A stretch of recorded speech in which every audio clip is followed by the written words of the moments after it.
मैं जानता हूँ अगर आप इस वीडियो पर आए हैं तो इसका मतलब ये है कि इससे पहले आपने एक ट्रेड किया था और कोइंसिडेंटली उस ट्रेड में आपका एसएल हिट होता है और ट्रेड लॉस में क्लोज हो जाता है और फिर आप उस लॉस को रिकवर करने के लिए एक और ट्रेड लेते हैं और कोइंसिडेंटली इस ट्रेड के साथ भी वही होता है। तो बताइए ऐसा ही कुछ हुआ है ना आपके साथ? मैं जानता हूँ, कोई बात नहीं, जो हुआ उसे भूल जाइए क्योंकि जितना ही आप उसके बारे में सोचेंगे उतना ही आप इमोशनली और मेंटली डैमेज होते चले जाएंगे। तो बेहतर यही है जो हुआ उसे भूल जाइए। तो अब वीडियो पर वापस लौटते हैं और बात करते हैं उन सभी टॉपिक्स के बारे में जिससे आप अपने लॉसेस को कंट्रोल कर सकते ताकि आप इस फेज तक पहुंचे ही ना।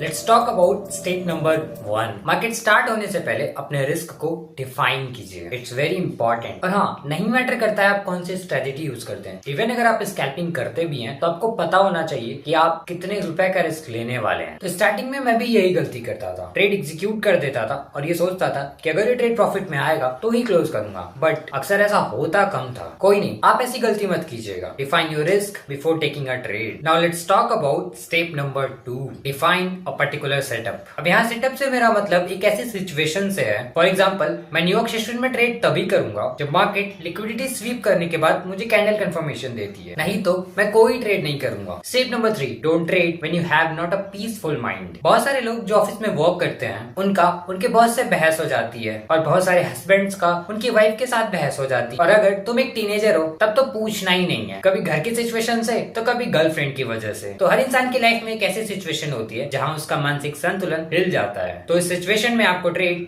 नहीं करना है क्योंकि आपको पता है ट्रेडिंग टेक्निकल के साथ साथ एक प्योर साइकोलॉजी का गेम है जहां आपके शांत दिमाग का होना बहुत जरूरी है। So don't open your broker app when you are get frustrated. Step number 4, risk only that amount that you can afford. आज तक जो हुआ उसे भूल जाइए। अब जो कैपिटल आपके पास बची है उसे सामने रखिए और डिसाइड कीजिए आप एक ट्रेड में कितना रिस्क रख सकते हैं। मेक श्योर कीजिएगा आपका रिस्क अमाउंट छोटा हो क्योंकि लॉस के बाद साइकोलॉजी उतनी कम डैमेज होगी और आपको बहुत कुछ सीखने को मिलेगा। तो ये थे कुछ स्टेप्स जिससे आप अपनी ट्रेडिंग लॉसेस को कंट्रोल कर सकते हो। वैसे तो और भी स्टेप्स हैं जिसको मैंने अपनी बिगनर रिसर्च सीरीज में बताया है और अगर आपने वो रिसर्च सीरीज नहीं देखी है तो लिंक डिस्क्रिप्शन में है, you can go and check it out. तो आई होप इस वीडियो से आपको बहुत कुछ सीखने को मिला होगा और अगर ऐसा है इस वीडियो के लिए एक लाइक और एक कमेंट करते जाइएगा और हाँ, चैनल को सब्सक्राइब भी कर लेना ताकि नेक्स्ट वीडियो आपसे मिस ना हो। Thank you so much.